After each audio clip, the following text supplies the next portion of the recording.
ChatGPT an excellent tool to help take and distill technical problems into words that anybody can understand. So it's the technical person's fault if that happens, if the CEO doesn't understand what's going on. If if the CEO is really stupid, why did you hire him in the first place, or her? And have lots of people interview the people you're going to hire.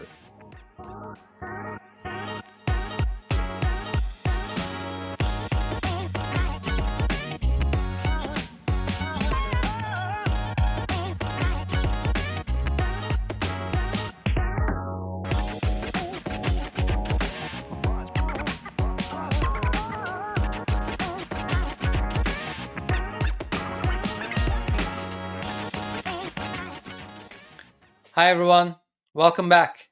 In part 2 of our series on AI and first-time founders, we'll further explore the transformative power of technology with John Newton. Get ready for more insights and discoveries. Awesome. And even if you end up with a spare, that's still sometimes a pretty good outcome. Yes, and at least you're diversifying your business, right? Yeah. Yes, yeah, very cool. So, I think like you're able to think about these. Even though you're a journalist, you also have the CTO visionary mind. But if if if a founder is not the technical, he's a business founder, and Mhm. then he has this right hand man. He look for it and find the CTO. Like, what Mhm. would you advise to this business founder to look at the CTO? Like, what are the characteristics of this co-founder, if you will, or maybe higher? Like, what are Yeah. the flags that this is not a good fit? I have to find another CTO. Can you tell us a little bit about that? Like, because I think you have a CTO Sure. mind, you can probably tell. Yeah. Yeah. So when we started activity with this concept of financial product management, um, my intention right from the very beginning was to raise venture capital money. There's two ways you can take it. You can try and go on your own, or you can take venture capital money. It generally worked pretty well for us at Documentum once we got the venture capital money. At Ingress, it turned out well taking venture capital money. I think Silicon Valley VCs are great. They bring a lot of value because Mhm. at least in those days, they've seen it before. They've seen the patterns. They can see when things go off. It's good advice. But perhaps even more importantly, they have a network. And so it was sort of a matchmaking uh, thing that Benchmark did to bring me together with John Powell. So John Powell's background was at Oracle, same time as at Ingress. We used to be head-to-head rivals. I'd never met him before, but we knew so many people in common. And Benchmark was taking a technical founder and matching a, a business minded person in the form of John Powell, who is COO of Business Objects before, long career in enterprise software at Oracle. Um, and so that was a good combination. And it was a partnership, is what it was.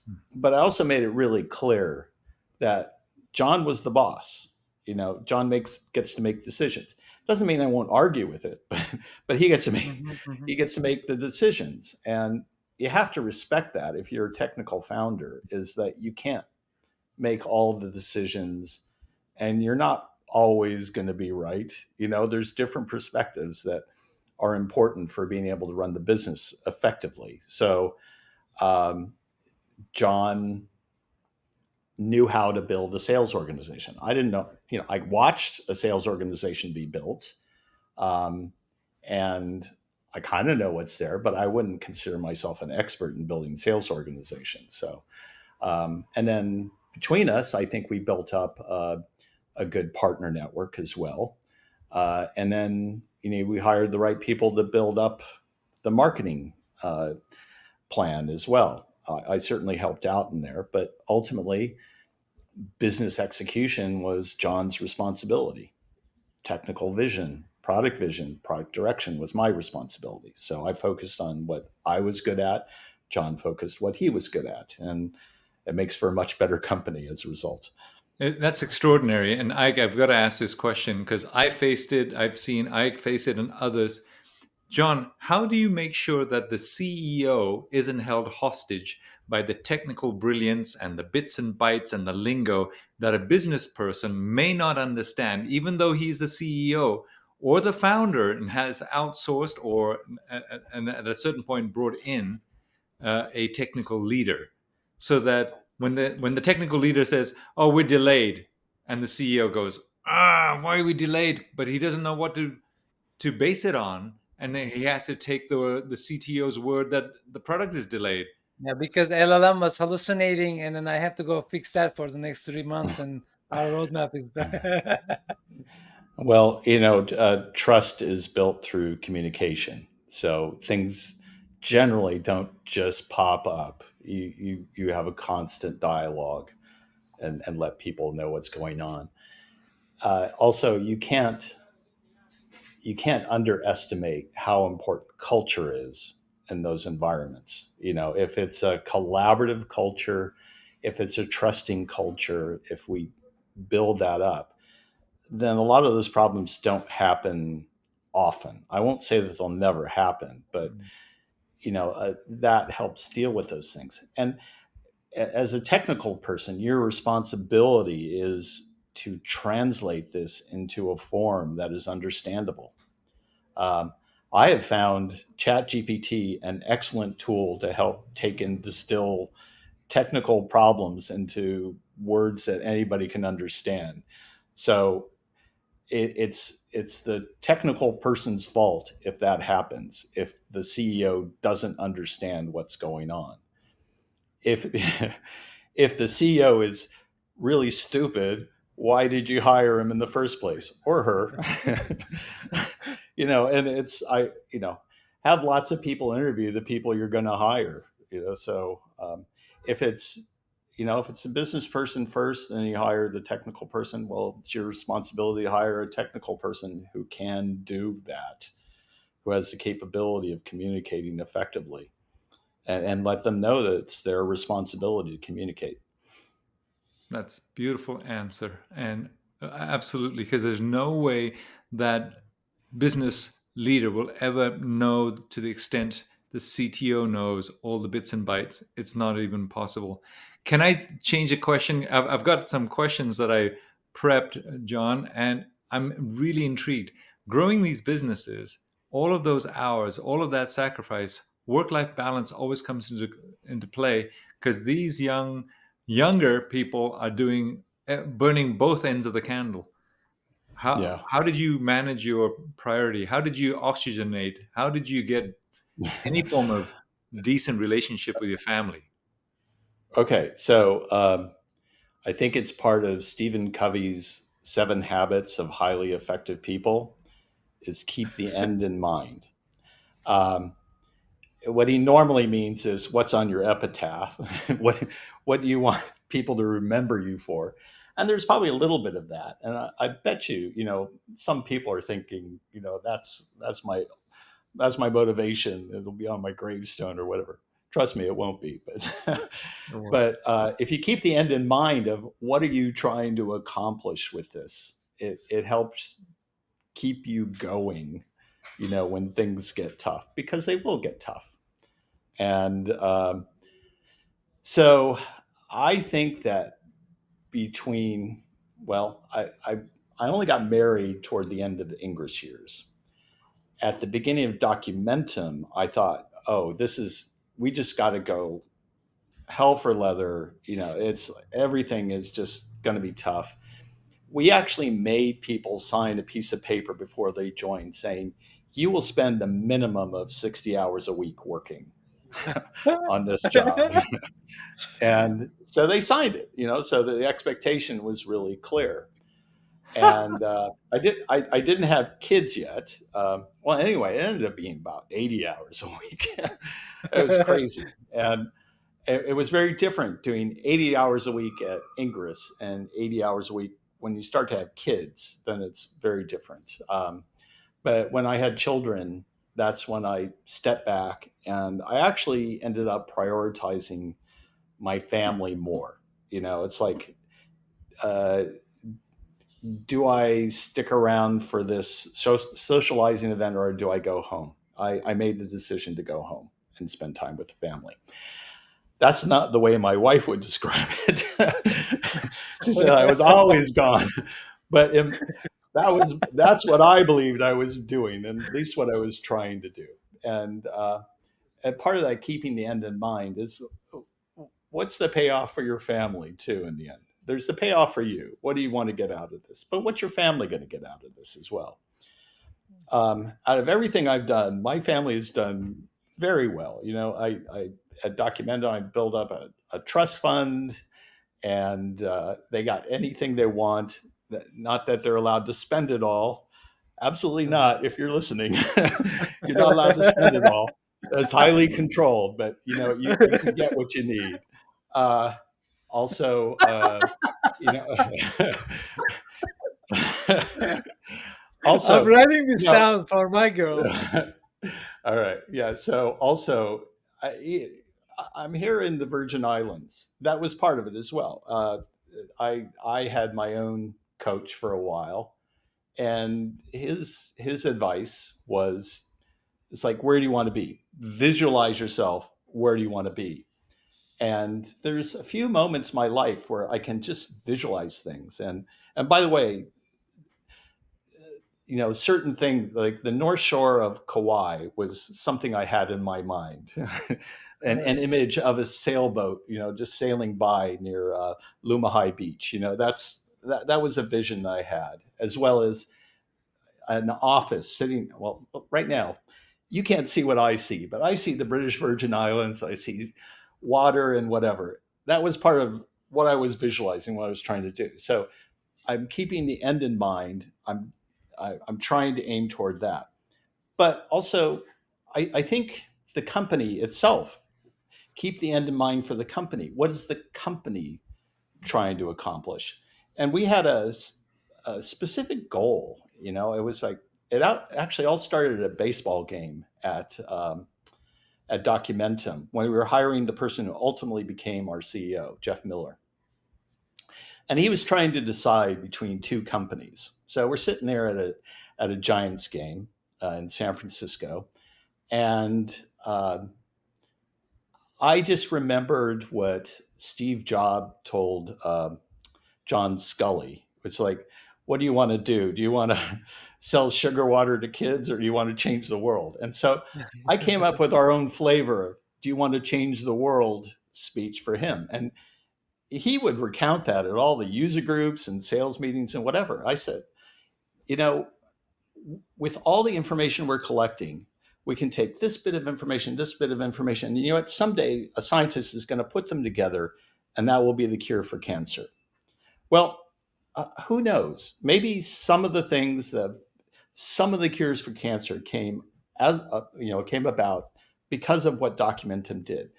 Documentum absolutely revolutionized the pharmaceutical industry in terms of not just getting products to market faster, but also manufacturing them with higher quality and addressing new markets and spreading out. It's not perfect, but I think we revolutionized that. We revolutionized lots of things. And it's like you want to be able to do something positive and make an industry more efficient or solve a customer's problem or whatever. I was hoping with Alfresco as well that, with an open source model,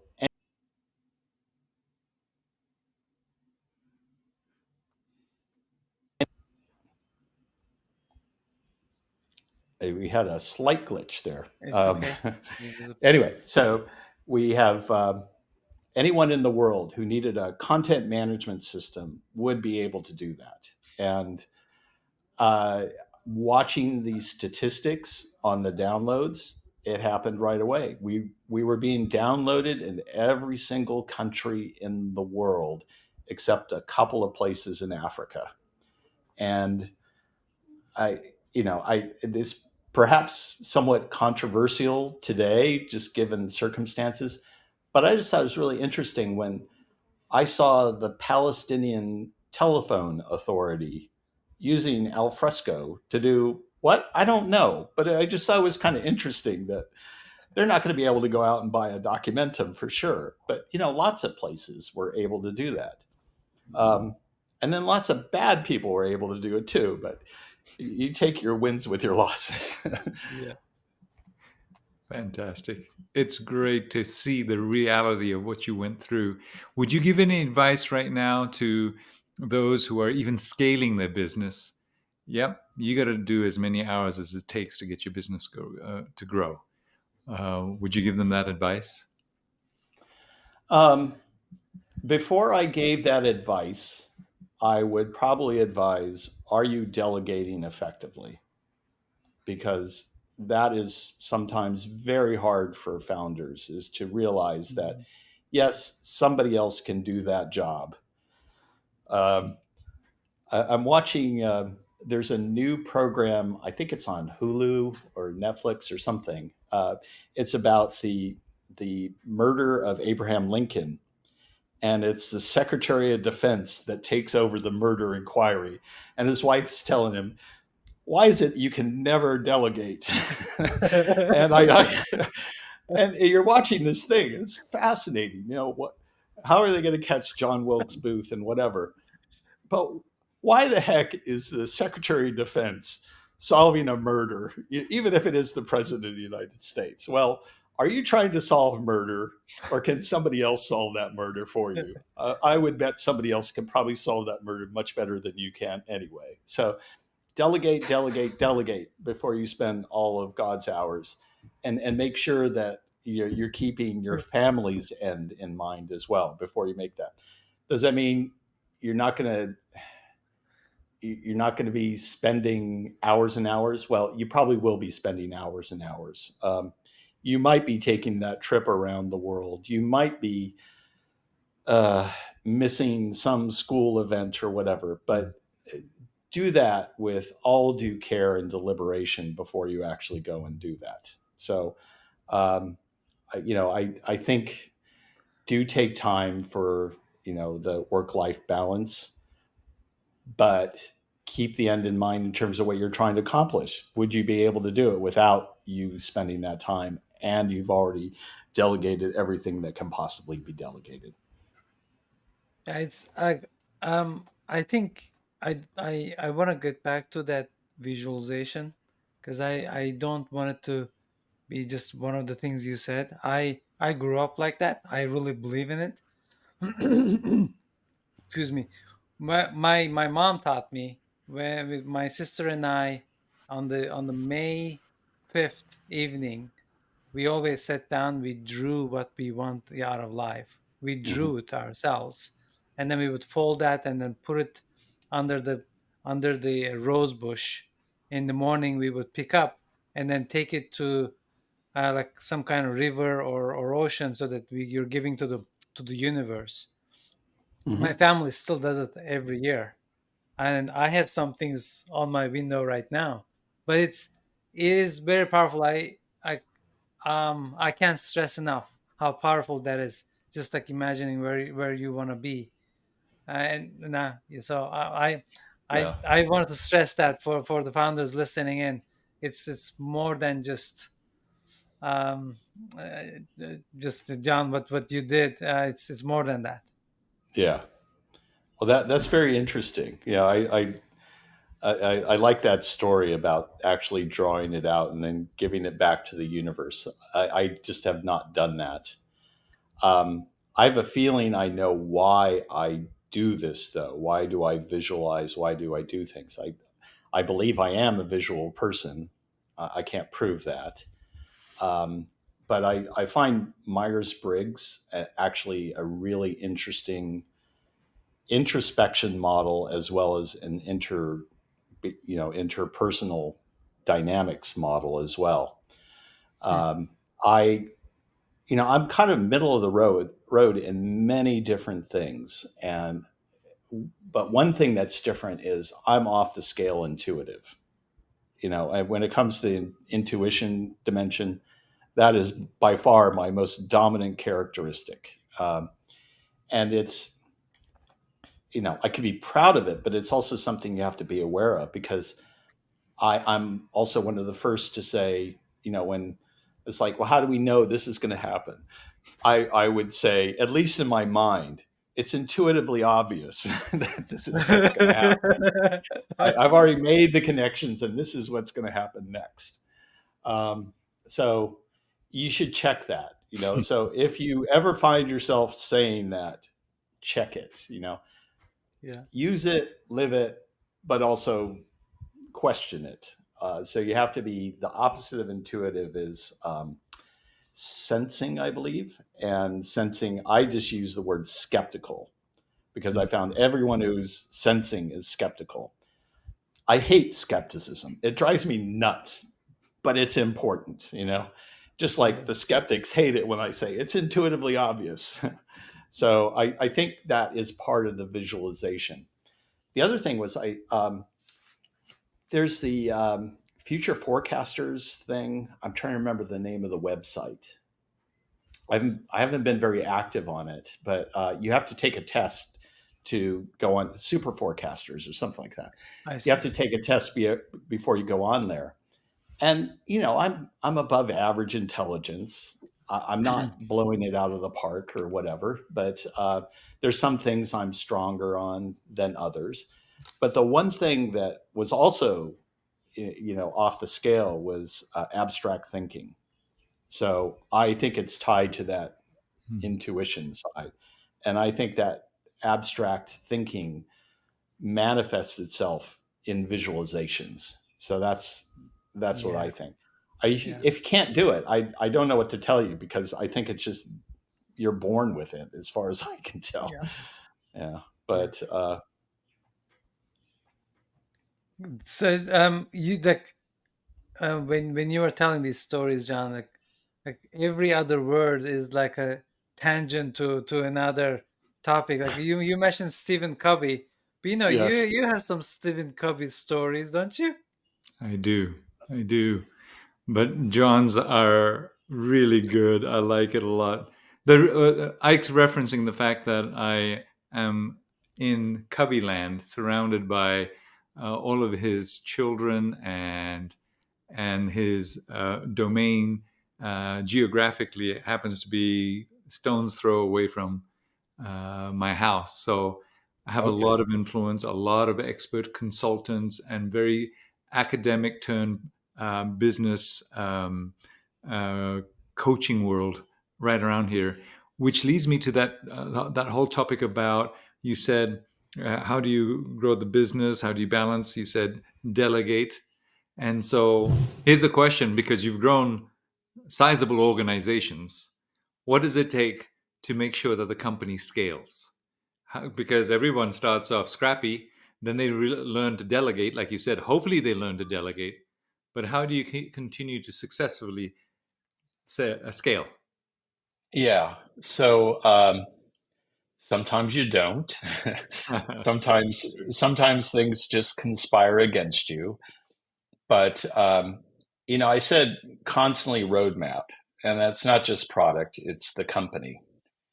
So it's clear milestones of what you want to be able to accomplish, and review those certainly on an annual basis, if not a quarterly basis. And it's I can think of lots of things that, especially when we were starting Alfresco, certain things that we wanted to do. Like we actually started off in the UK. When were we going to set up US operations? Where were we going to set it up? Um, that didn't exactly go according to plan, but at least we had clear milestones to do that. We also had clear milestones in terms of types of industries we wanted to go after. A really useful and important tool that we had at Documentum as part of the crossing the chasm model was that we would say, don't go find these companies. We said, here's 10 companies, get 3 out of these 10 companies. So the whole company, not just sales, everybody, the whole company focuses on getting 3 of those 10.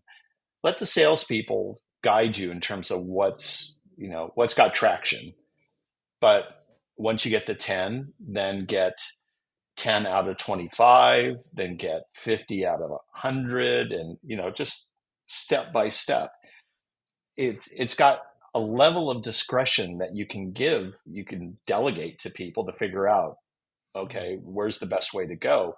But it gives a clear direction as to how you want to build up the company. So that model of saying, here's a set of targets, accomplish X number of these, and then you hit your bonus, or you've hit your objectives or whatever.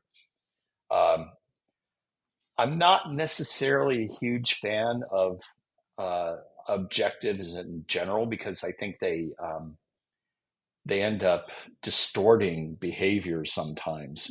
People are working more toward hitting, especially if bonuses are tied to it, hitting their bonuses, and rather than helping people out or looking for the common good. So, but I do think they're important. It certainly gives a discipline toward looking at a larger picture than your own little microscope of a view of your company. So, just broaden things out. In terms of scale, though, I think a lot of it is just, keep the end in mind. How big do you want to be, and what are the logical steps toward doing that? And then set the objectives toward getting to those milestones of scale. I can see your intuitive logic coming in as you explain this. Yeah. Yeah. He gets it and he breaks it down. Ike, you have a question for John? I actually want to really go back to how you got the board member for the document. You said Jeffrey Moore. Jeffrey Moore. So can you tell us the story about that? Like what how inspired it, and maybe you can expand a little bit more, like how should a founder see the role of the board, Yeah. But that story, I'd love to learn about how you got to getting him. Well, it turns out that Jeff Miller, who was the first real CEO of Documentum, knew Jeffrey Miller and just asked him.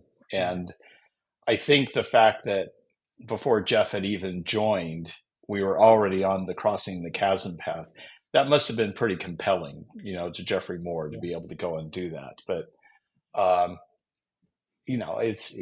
he's just a great guy, and he wants to help when he can as well. He's helped me in my career after Documentum as well. But I do think as well that this is one of the advantages of taking venture money, is that network taps you into board members. And hiring board members is a bit like hiring your employees. I don't see employees as fungible. I often overhire, because I'm looking for, overhire in terms of capabilities. I often look for certain types of capabilities that are either important right now, or I know that they'll be important in the future. Like in the year 2001, I was hiring analytics people because I knew analytics was going to become important. Where do you find analytics people? Well, it was in the sciences is where you found them back then. It was not, there were no data scientists back in 2001, or very few of them. So the same thing for board members. You're looking for either connections into certain industries. They know certain customers. They're able to send out an invite to the CEO to say, "Hey, come dinner with our CEO." So that's one way that you go and hire, is like you're looking to get access to certain types of customers. Very important is, have the board members seen it before? Have they been through that journey before? And what guidance can they give? That's a very common type of board member and extremely valuable. Um, Sometimes it's just some sort of technical or specific knowledge, like accounting or Hmm. legal or whatever, depending on what types of business models you have or whatever. Especially if you're going to attempt a brand new business model that you've never done before. Maybe somebody has, or at least they've been exposed to it and have some understanding. So it's like, take an assessment of what exists in your company, what exists in your technical, your direct staff as a CEO, your direct staff, what can be complemented in the form of board members, especially for high level. And then finally, perhaps most importantly, is governance. If things are not going well, and you know, if you're the CEO, you might be fired, and it might be the best thing that ever happened to you is you're fired. You just don't know. But to have a board that's ready to make the very difficult decisions or help guide the CEO toward making those very Yeah. difficult decisions as well. So Yeah, that's, that may be the best thing, that not just for the founder, but for the company, maybe yeah, yeah, directly absolutely. that you found it. Well, and actually, it's a responsibility of the board member, not to the CEO, but to the company. They have a Yeah. fiduciary responsibility to all the stakeholders of the company. Stakeholders being shareholders, which if it's VCs, it's a lot of VCs, even former employees, who might be shareholders. Employees can be stakeholders as well. Customers can Mhm. be stakeholders. You have to have just a vision of what's right, what's the best thing for everyone, but in particular for the company. And Yeah. that means that you have to be dispassionate when if you're a board member, and you should be prepared to hire board members that might be very friendly, but will be dispassionate when the time comes and difficult decisions need to Yeah. be made. Yeah. Cool. I love it. Bino, anything else? I think I'm all set. Yeah, I have so many questions about each one of the companies that you've created, but I've noticed something already. And my closing comment and question to you is character and integrity, like you said at some point, is so key. I always laughs at this, mission, vision, values. My core value is don't work with turds.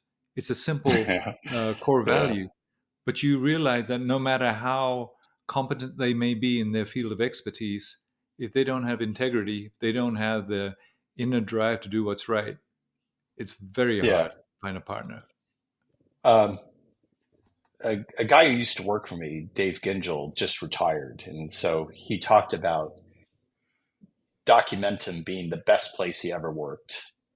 And then also, he said that I bet you if you ask former Documentum employees what was the best place they ever worked, vast majority would say Documentum.